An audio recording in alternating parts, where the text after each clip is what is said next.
तो मेरा नाम है प्रज्ञेश और आप देख रहे हैं मेरे साथ प्रिग्नेश टैग। दोस्तों आज की इस वीडियो में हम बात करने वाले हैं Realme XT के एक नए अपडेट के बारे में। तो दोस्तों Realme XT हाल ही में लॉन्च हुआ है।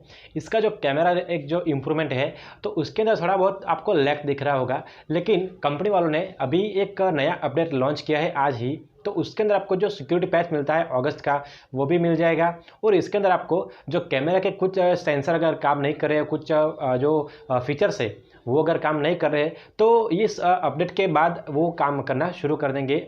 और ये बेसिकली सिर्फ कैमरे के लिए ही बनाया गया है ये अपडेट, और ये 200 MB के आसपास है। तो आप इसे अपने जो इंस्टॉल कर सकते हो। कैसे? तो आपको सेटिंग में जाना पड़ेगा और वहाँ से जो अबाउट फ़ोन या कुछ होता है तो वहाँ से आप सिस्टम अपडेट करके ये जो अपडेट आया है वो आप ले सकते हो। अगर आपको नोटिफिकेशन नहीं आया है तो आप वहाँ से इंस्टॉल कर सकते हो। तो यहाँ ये फ़ायदा ये होगा कि आपको कैमरा की बेहतर क्वालिटी मिलेगी। जो फ़ोटोज़ आपको पहले खींचते थे उसमें आपको सारी कुछ ऐसी अच्छी क्वालिटी देखने को मिलेगी। तो दोस्तों अगर वीडियो अच्छी लगी तो प्लीज़ लाइक करें, सब्सक्राइब करें और देखते रहिए प्रिग्नेश टैग।